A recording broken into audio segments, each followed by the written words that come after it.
Здравейте! Днес ще разгледаме 8 често срещани грешки, които хората правят при покупка на фурна.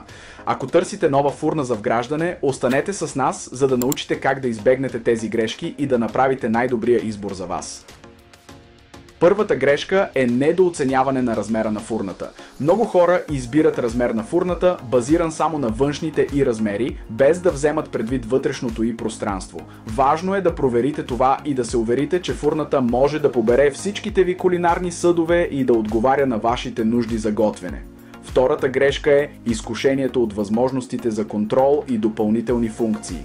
Може да се впечатлите от високотехнологични функции, но въпросът е дали наистина ще ги използвате. Преди да направите своята покупка, помислете какви са вашите навици в готвенето и дали сложните функции ще бъдат полезни или само ще усложнят процеса. Трета грешка е игнориране на енергийната ефективност. Като цяло фурните консумират доста електричество и могат значително да увеличат вашите сметки за ток, така че не забравяйте да проверите енергийния рейтинг. Изборът на по-ефективен модел може да намали разходите ви в дългосрочен план.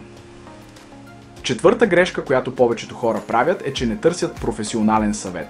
Много от тях се доверяват само на мнения в интернет или само на собствената си интуиция. Разговорът с професионалисти или хора, които вече са използвали продукта, може да ви предостави ценна информация и да предотврати бъдещи проблеми. Можете да поговорите и с продавач-консултанта в магазина, за да научите повече за даден модел. Следващата грешка, която често се прави, е пренебрегване на вътрешното покритие. Вътрешното покритие на фурната е от съществено значение за лесното й почистване и поддържане. Някои модели предлагат емайлирано или керамично покритие, които улесняват почистването и предотвратяват прегарянето на хранителни остатъци. Подходящото покритие може значително да удължи живота на фурната и да подобри качеството на готвене. Пренебрегване на функцията за самопочистване също е често срещана грешка. Функцията за самопочистване може да спести часове труд при поддръжката на фурната. Въпреки че моделите с тази функция обикновено са по-скъпи, инвестицията често се изплаща с времето.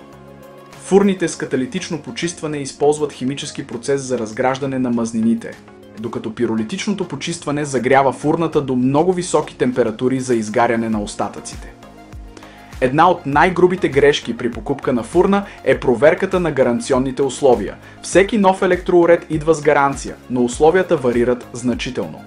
Някои производители предлагат дългосрочна гаранция, която покрива основни компоненти и труд.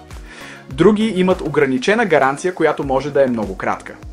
Уверете се, че разбирате какво точно покрива вашата гаранция и как това може да влияе на вашите бъдещи разходи за поддръжка и ремонт. И последната, но не по-малко важна грешка е вярата в най-известните марки на пазара. Да, известните марки могат да предложат качество и надежност, но това не винаги гарантира, че продуктът е най-подходящ за вас. Сравнете характеристиките и цените на различните марки и модели и не се водете само от името на марката. Това бяха 8-те грешки, които всеки прави при покупка на фурна за вграждане. Сега, вече когато знаете на какво да обърнете внимание, сте готови да направите информиран и уверен избор. Не забравяйте, правилната фурна може да промени начина, по който готвите и да внесе нови вкусове във вашата кухня. Благодарим ви, че ни гледахте! Ако това видео ви е харесало, не забравяйте да се абонирате за нашия канал. До нови срещи!